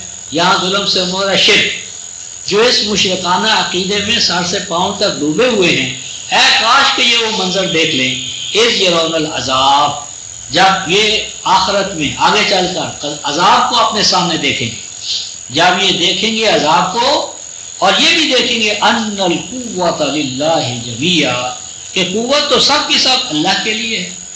اور یہ رفقا محترم لات، عزا، منات، ہبل ان کے ماننے والوں نے سر کی آنکھوں میں سے دیکھا کہ جب مکہ فتح ہوا تو سارے کے سارے وہ ڈھیر ہو گئے. ابو سفیان سے جب پوچھا گیا کہ کہاں لات، کہاں منات، کہاں عزا، کہاں منات، تو اس نے کہا لو کان، اے کاش کہ ان کے پاس کچھ ہوتا تو یقیناً ہماری مدد کرتے. اب ہمارے لیے نہ صحیح اپنی غیرت ہی کا کچھ تقاضا ان کے سامنے ابھرا ہوتا، کچھ ہوتا تو یقیناً کچھ کرتے، لیکن وہ تو تھے ہی نہیں. تو فرمایا ان القوۃ للہ جمیعا وان اللہ شدید العذاب.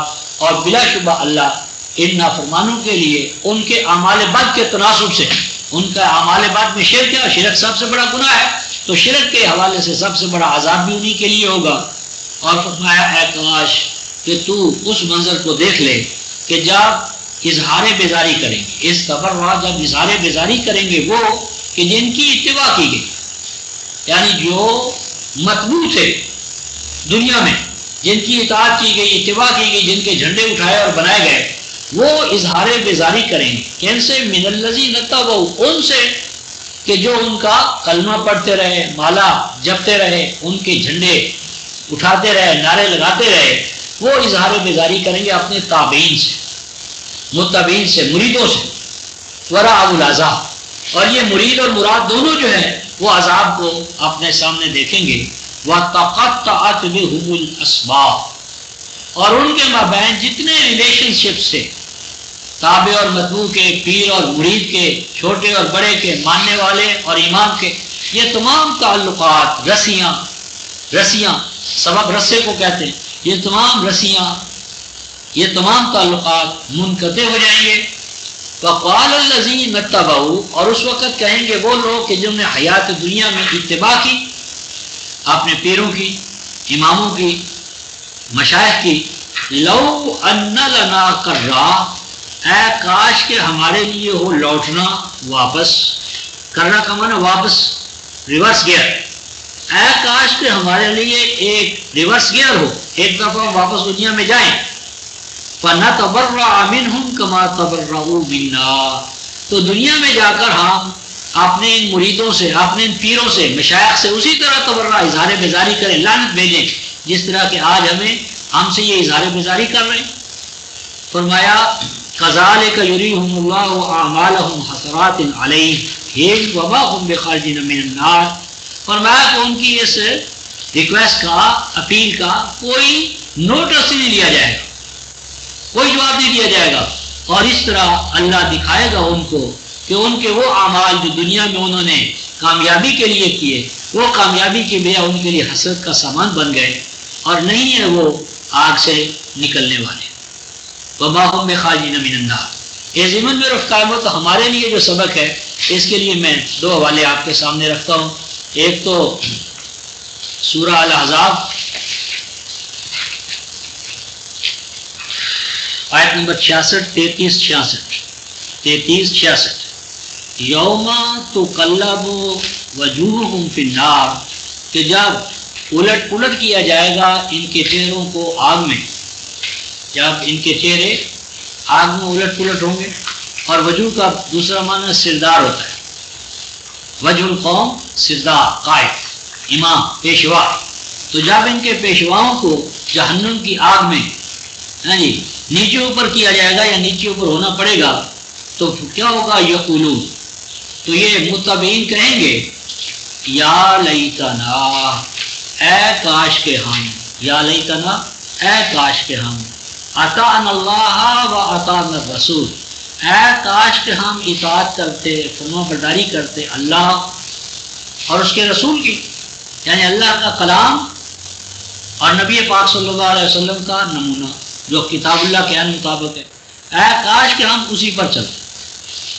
وقالو، اور یہ کہیں گے ربنا انا اطعنا سادتنا و کبراءنا، اے پروردگار عالم بلا شبہ ہم تو اطاعت کرتے رہے اپنے سیدوں کی، سادتنا اپنے سیدوں کی، سید کی جمع ہے سادات اور سادہ، ہم تو اپنے سیدوں کے پیچھے چلے، سرداروں کے پیچھے چلے، وڈیروں کے پیچھے، مشائخ کے پیچھے، وہ کبراءنا، اور قبیل، خواہ وہ خاندان میں بڑا ہو، فرقے میں بڑا ہو، سیاست میں بڑا ہو، مال میں بڑا ہو، تو جو جو وڈیرے تھے مال میں، علم میں، عقیدے میں، جتھے میں، جماعت میں، ہم تو ان کے پیچھے چلے۔ فَأَضَلُّونَ السَّبِيلَ، اور انہوں نے ہمیں تیرے راستے سے بہکا دیا۔ السبیل پر الف لام جو ہے یہ سبیل اللہ، اے اللہ تیرے راستے سے، قرآن کے راستے سے ہمیں بہکا دیا۔ ربنا آتہم ضعفین من العذاب والعنہم لعنا کبیرا، اے اللہ انہیں ڈبل سزا دے، ہمیں گمراہ کرنا اور خود گمراہ ہونا، اور ان کو اپنی رحمتوں سے محروم کر۔ اب یہ جو دعا ہے رفقہ محترم آگے یا ایھا الذین آمنوا، گویا اس کا نوٹس ہی نہیں لیا جائے گا۔ یہ دعا، یہ پکار، یہ ان کی ریکویسٹ یا درخواست قابل اعتنا ہی نہ ہوگی، توجہ کے قابل ہی نہیں ہوگی، فرمایا واپس کر دیا جائے گا، کوئی اس کا جواب نہ دیا جائے گا۔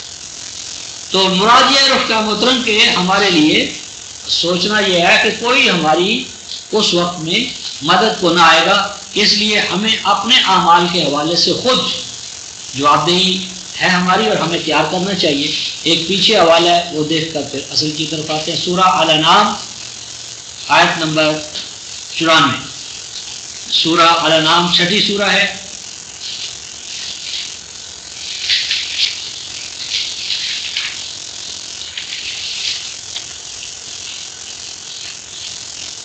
وَلَقَدْ جِئْتُمُونَا فُرَادَا كَمَا خَلَقْنَاكُمْ أَوَّلَ مَرَّةٍ، بلا شبہ آؤ گے تم ہمارے پاس، وَلَقَدْ جِئْتُمُونَا، بلا شبہ آؤ گے تم ہمارے پاس، قرآن فردن فردن، باپ کے ساتھ بیٹا، بیٹے کے ساتھ باپ، استاد کے ساتھ شاگرد، شاگرد کے ساتھ استاد، ایسا نہ ہو۔ بارگاہ الہی میں حساب کتاب کے وقت ہر فرد کو تنہا ہمارے پاس آنا ہو، جیسا کہ کما خلقناکم اول مرہ، جیسا کہ تم دنیا میں ایک ایک کر کے آئے ہو، یعنی ماں کے پیٹ سے ایک ایک کر کے ہر بچہ آتا ہے، دنیا میں ایک ایک کر کے آئے، بس اسی طرح تم میرے دربار میں حساب کتاب کے لیے تنہا پیش کیے جاؤ۔ وَتَرَكْتُم مَا خَوَّلْنَاكُمْ وَرَاءَ ظُهُورِكُمْ، اور چھوڑ آؤ گے تم ان چیزوں کو جن کا خول چڑھا لیا تم نے اپنے اوپر. کہاں چھوڑاؤ گے؟ وراء ظہورکم، آپس پشت اپنی دنیا میں. یعنی جتنے بھی ہمارے اوپر اضافتی خول ہے رفتہ محترم، میری، میرا بیٹا، میری بیٹی، میرا وطن، میری فلاں، میرا فلان، یہ میری اور میرے کے جتنے یعنی نسبت اور اضافت کے تعلقات ہیں، یہ دھرتی کا مال ہے، دھرتی کا سامان ہے، دھرتی پر رہ جائے گا. اپنی میں لے کر تم کیا ہو؟ میں آئی ایم نیس، اپنی آئی ایم نیس کو لے کر تم ہمارے پاس آؤ گے. اور آگے دیکھیے رفقائے محترم، وَمَا نَرَا مَعَكُمْ شُفَعَاءَكُمُ الَّذِينَ زَعَمْتُمْ أَنَّهُمْ فِيكُمْ شُرَكَاء، اور نہ دیکھیں گے ہم، ما نرا، اور نہ نظر آئیں گے ہمیں. تو جب اللہ کو نظر نہیں آئیں گے تو ان کا وجود کہاں ہوگا؟ اللہ کی نظر سے کوئی چیز پوشیدہ رہ سکتی؟ یعنی ان کا وجود ہی نہیں ہوگا. بس نہ دیکھیں گے ہم تمہارے ساتھ، ان کو نہ دیکھیں گے رفقا محترم شفاعہ کو. شفا شفیع، جو تم نے شفیع سفارشی گھر رکھے ہیں، اس کا فلاں جھنڈا ہوگا، یعنی فلاں اس کا نعرہ ہوگا، فلاں اس کا خیمہ ہوگا، فلاں اس نے کملی پہن رکھی ہوگی. فرمایا نہ نظر آئیں گے ہمیں تمہارے ساتھ تمہارے وہ شفیع الذین زعمتم، جن کے بارے میں تم گمان کرتے ہو، انہم فیکم شرکاء، کہ بلا شبہ وہ تو ہمارے پارٹنر ہیں، پارٹ اینڈ پارسل ہے، ہمارے خون میں، ہمارا پیر ہمارے خون میں، دل میں، دماغ میں بیٹھا ہوا ہے، تو اس کی محبت سرایت کیے ہوئے. لقد تقطع بینہ، تمہارے اور ان کے مابین ہر رشتہ ٹوٹ جائے، کوئی رشتہ نہیں ہوگا مرید و مراد کا، پیر مرید کا، چھوٹے اور بڑے کا، تمام رشتے دھرتی کا سامان دھرتی پر رہ گئے. وَذَلَّ عَنْكُمْ مَا كُنْتُمْ تَزْعُمُونَ، اور جن کو بھی تم اس حوالے سے اللہ کا شریک، پارٹ پارسل، قانون اور نظام میں سمجھتے تھے، وہ سب تم سے بھاگ جائیں. ذَلَّ عَنْكُمْ، گم ہو جائیں گے، بھاگ جائیں گے، جن کو کہ تم اس حوالے سے گمان کرتے تھے. تو یہ رفقا محترم ہر فرد جو ہے وہ اللہ کے حضور میں اپنی حیثیت میں جواب دہ ہے، اور یہ تمام جو ادھر ادھر کی چیزیں ہیں ان میں سے کوئی وہاں نظر نہ آئیں گی.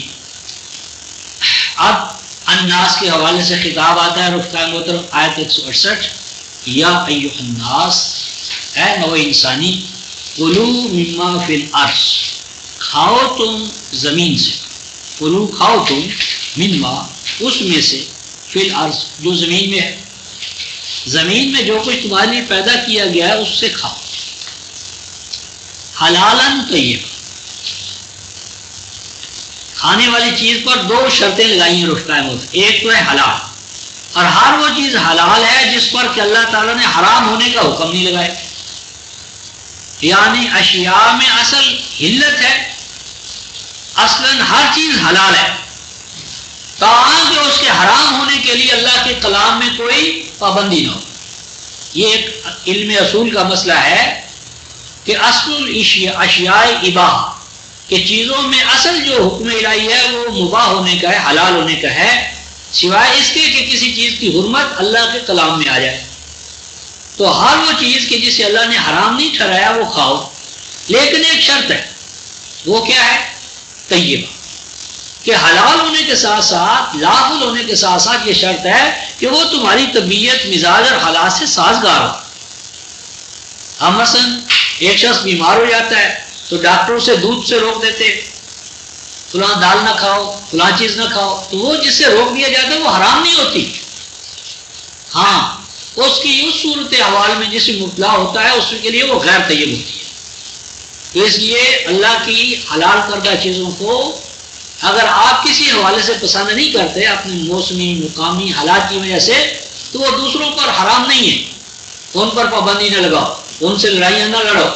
تو فرمایا ہر اس چیز کو کہ جسے اللہ تعالیٰ نے حرام نہیں کیا کھاؤ، اس شرط کے ساتھ کہ وہ تم سے، تمہارے مزاج سے، حالات سے، طبیعت سے لگا کھاتی ہو. وَلَا تَتَّبِعُوا خُطُوَاتِ الشَّيْطَانِ، اور اس ضمن میں شیطان کی پیدا کردہ رسمیں ان پہ مت چلو، یہ حرام ہے وہ حلال ہے. یعنی شیطانی پیشواؤں نے اپنی طرف سے جو حلت و حرمت کی لسٹیں جاری کر رکھی ہیں ان کو مت مانو. انہ لکم عدو مبین، بلا شبہ وہ تمہارا کھلم کھلا دشمن ہے.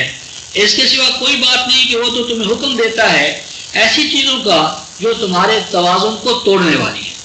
سو کا معنی ہے توازن، یعنی انسانی ذات کا جو ایکویلیبرم ہے، بیلنس ہے، اس کو توڑنے والی ایسے اعمال، افعال، عقائد، رسم رواج کہ جس سے ذات انسانی کا توازن ٹوٹتا ہے. والفحشاء، اور توازن ٹوٹنے کے بعد اگلے مرحلے میں وہ اپاہج ہو جاتی ہے. فحشاء کا معنی ہوتا ہے کسی چیز کا نکارہ ہو جانا، نڈھال ہو جانا، آگے بڑھنے سے رک جانا. تو وہ چیزیں ابتدا میں کیا ہوتی ہیں؟ ابتدا میں توازن توڑتی ہیں، اور توازن ٹوٹتے ٹوٹتے وہ سٹیج آ جاتی ہے کہ کوئی چیز اپنے وجود کو برقرار ہی نہیں رکھ سکتی. وَأَن تَقُولُوا عَلَى اللَّهِ مَا لَا تَعْلَمُونَ، اور وہ شیطانی طاقتیں تمہیں یہ بھی کہتی ہیں کہ تم کہو اللہ کے حوالے سے وہ کہ جس کا تمہیں علم نہیں دیا. یعنی اللہ تعالیٰ نے اپنے دین کو اپنے کلام میں بیان کر دیا ہے. شیطانی طاقتیں تم سے یہ چاہتی ہیں کہ اللہ کے دین کو اللہ کے کلام سے لینے کی بجائے ادھر ادھر کی روایات سے، قصوں سے، کہانیوں سے تم حاصل کرو. اور یہ لوگ جو شیطان کے پیچھے چلنے والے ہیں ان کا بیان آگے آیا. وَإِذَا قِيلَ لَهُمْ، اور جب انہیں کہا جاتا ہے اتبعوا ما انزل اللہ، کہ تم اتباع کرو، پیچھے پیچھے چلو، ما اس چیز کے، انزل اللہ کہ جسے اللہ تعالیٰ نے نازل کیا. کہ اے لوگوں کلام الہی کی طرف آؤ، قرآن پاک کی طرف آؤ، اس کی آیات بینات کی طرف آؤ، اس کے صحیفہ فطرت سے آیات جو ان سے علم حاصل کرو. قالوا، جواب دیتے ہیں، بال نہیں، یہ ایسا ہم نہیں کریں گے. کیا کریں گے؟ نتبع ما الفینا علیہ آباءنا، ہم تو پیچھے پیچھے چلیں گے اس کے کہ جس پر ہم نے باپ دادا کو پایا ہے. یعنی ہم تو باپ دادا کے جو رسومات ہیں، رسمیں ہیں، رواج ہیں، انہی کو اپنائیں گے. اور یہ ہم نہیں مانیں گے کہ ہم اللہ کے کلام کو اپنا سب کچھ بنا لیں. باپ دادا کو کیسے چھوڑیں؟ اللہ تعالیٰ فرماتے ہیں اولو کان آباؤہم لا یعقلون شیئا ولا یہتدون، کہ کیا بھلا یہ پھر بھی باپ دادا کے پیچھے ہی چلیں گے، ان کی رسم رواج مانیں گے کہ اگر وہ عقل سے کام نہ لیں. لا یعقلون شیئا، ان میں کوئی عقل کی بات نہ ہو. یعنی اگر کوئی باپ دادا کی بات عقل کے خلاف نہیں ہے، منطق کے خلاف نہیں ہے، اللہ کے کلام کے خلاف نہیں ہے تو لے لو. لیکن ایسی باتیں جو صحیح طور پر عقل، کامن سینس، ریزننگ، ریشنلزم اس کے خلاف ہے، ان کو لینا یہ بیوقوفی ہے. ولا یہتدون، اور اسی طرح عقل کے بعد اللہ کی ہدایت ہے، قرآن ہے. تو ہر وہ چیز جو عقل عامہ کے خلاف ہے، کلام الہی کے خلاف ہے، ہاں وہ باپ دادا کو مت لو. اور اگر باپ دادا کی چیزیں کامن سینس سے لگا کھاتی ہیں، کلام الہی سے خلاف نہیں ہے، تو ان کو لینے میں حرج نہیں ہے. اب ان کی مثال دی جا رہی ہے رفقاء محترم. وَمَثَلُ الَّذِينَ كَفَرُوا، اور ان لوگوں کی تمثیل، یعنی یہ کفر والے جو ہیں ان کی ایک مثال. كَمَثَلِ الَّذِي يَنْعِقُ بِمَا لَا يَسْمَعُ إِلَّا دُعَاءً وَنِدَاءً. فرمایا ان لوگوں کی مثال کہ جنہوں نے کفر کی روش اختیار کر رکھی ہے اس انسان کی طرح ہے. يَنْعِقُ، نَعَقَ يَنْعِقُ، کوے کی طرح کائیں کائیں کرتا، جو کائیں کائیں کرتا ہے، کائیں کائیں کرتا ہے یعنی آوازیں نکالتا ہے. اور جس طرح کائیں کائیں میننگ لیس ہے، یعنی میننگ لیس آوازیں نکالتا ہے. بِمَا لَا يَسْمَعُ إِلَّا دُعَاءً وَنِدَاءً، کہ ان میں سے نہیں سنا جاتا مگر ایک پکار، یعنی اٹرنس، یعنی آواز تو سنائی دیتی ہے لیکن اس آواز کے اندر میننگز کیا ہے، معنی کیا ہے، مفہوم کیا ہے، اس کا کچھ پتہ نہیں. یہ ہے ہمارا حال کہ ہم عبادات، اذکار، جتنا کچھ اللہ کا کلام، وہ ایک آواز ہے جو ہمارے منہ سے نکل رہی ہے. اس آواز کے اندر معنی کیا ہے، مقاصد کیا ہے، مقاصد کے حصول کے لیے طریقہ کار کیا ہے، کچھ نہیں پتہ. فرمایا یہ کفر ہے. کس طرح فرمایا؟ سمون بکمون عمین فہم لا یعقلون. فرمایا کہ یہ کافر وہ ہیں جو کیا ہے، سم اسام کی جمع ہے، بہر، یعنی جو اپنے کانوں سے اللہ کے حقائق کو نہیں سنتے. باپ دادا، مرے ہوئے بزرگ، ان کے لیے اپنے کان بند کر بیٹھے. یعنی آج اپنے کانوں سے نہیں سننا، کان جو باپ دادا پردادا نے کہہ دیا بس اسی پہ کان لگا لیے. بوکمن ابقا گونگے کہ ہر چیز وہ پڑھیں گے سنیں گے بولیں گے لیکن کلام الہی کے حوالے سے گونگے. کلام الہی سمجھے تو بولے. تو جب کلام الہی کو سوچنے سمجھنے کا موضوع ہی نہیں بنانا تو کلام الہی کا نطق یا بول کیسے ملے؟ اوم یون اندھے ہیں، کلام الہی کو دیکھنا ہی نہیں. یعنی ہر چیز کو، یعنی چھوٹی سی رفقائے محترم سوئی لینی ہو، کہیں 4 آنے 4 روپے رکھنے ہوں تو سوچتے ہیں، عقل سے کام لیتے ہیں. اور جب دین کے دائرے میں آتے ہیں، مسجد میں، خانقاہ میں، ہاں جی، گرجے میں، صومعہ میں، مندر میں جاتے ہیں تو جہاں جوتا رکھتے ہیں وہیں جا کر عقل بھی رکھ دیتے ہیں اور دونوں سے پیدل ہو کر جو ہے نا وہ بارگاہ میں پہنچتے. فرمایا اومیون اندھے ہیں فہم لا یعقلون، ان سے عقل کی توقع نہ کرو، یہ عقل و بصیرت سے پیدل ہے. تو یہ رفقۂ محترم ہم آیت 171 پہ رکتے ہیں. البتہ اس ضمن میں جو حج کا موضوع ہے رفقۂ محترم وہ تو لمبا ہے حج کے حوالے سے. حج کے ساتھ جو طواف کا ہمارے ہاں عمل ہے تو یہ سمجھ لیں کہ طواف بیت اللہ کا جس حوالے سے آج ہم اس کے در و دیوار کو متبرک سمجھ کر اس کے گرد چکر لگانے کو اصل سمجھے مقصود بذات، یہ نہیں ہے. اس کی حیثیت ایک علامت کی ہے، سمبولک ہے. یعنی بیت اللہ کا طواف دراصل ایک علامتی اظہار ہے اس بات کا کہ ہم مرکز محسوس سے ملنے والے پروگرام کے لیے اپنے آپ کو مصروف تگ و تاز رکھیں گے. یعنی اس مرکز محسوس سے جو احکام جو ہدایات ہمیں ملیں گی ان کی امپلیمنٹیشن کے لیے آئیں گے جائیں گے، مصروف جدوجہد رہیں گے.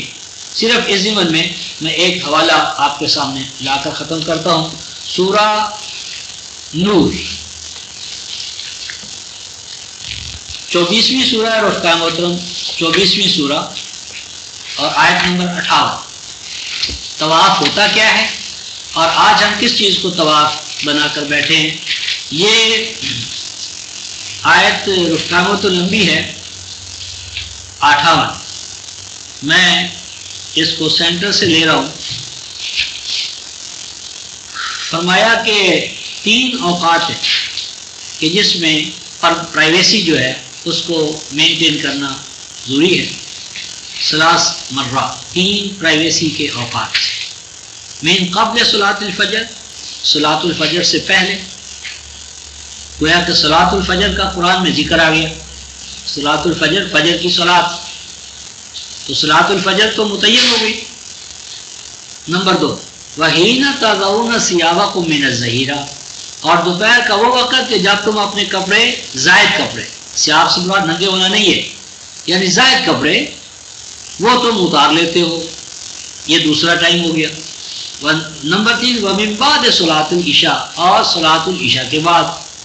صلاۃ العشاء کے بعد بھی پرائیویسی شروع ہو جاتی ہے. صلاۃ العشاء متعین طور پر آ گئی، صلاۃ الفجر متعین طور پر آ گئی. ثلاث اوقات لکم، یہ 3 اوقات یقیناً تمہاری پرائیویسی کے ہیں. لیس علیکم ولا علیہم جناح بعدہن، ان 3 اوقات کے علاوہ تمہارے لیے اور ان کے لیے کوئی گناہ کی بات نہیں کہ تم ایک دوسرے کے گھر میں ایک دوسرے کے پاس بغیر اجازت کے آؤ. بغیر اجازت کے آنا اور جانا جائز ہے. اس کے بعد یہ الفاظ آئے ہیں رفقۂ محترم، طوافون علیکم بعضکم علی بعض. طوافون علیکم بعضکم علی بعض، کہ تمہارے جو بچے ہیں، بیٹے ہیں، بیٹیاں ہیں، نوکر ہیں، خادم ہیں، سرونٹس ہیں، وہ تمہارا طواف کرتے ہیں. طوافون علیکم، وہ تمہارا طواف کرتے ہیں. بے بنی علی استعمال، طاف علیکم، وہ طواف کرتے رہتے ہیں تمہارے اوپر. کس طرح؟ بعضکم علی بعض، کہ تم ان کا طواف کرتے ہو وہ تمہارا طواف کرتے. تو ایسا کبھی نہیں ہوا رفقۂ محترم کہ باپ کو سینٹر میں بٹھا کر بیٹا جو ہے وہ چاروں طرف گھومنا شروع کر دے اور بس، یا آقا جو ہے اس کو کوئی سینٹر میں بٹھا کر نوکر جو اس کا طواف کرنا شروع کر دے. اور کوئی آقا ایسا طواف قبول نہیں کرے.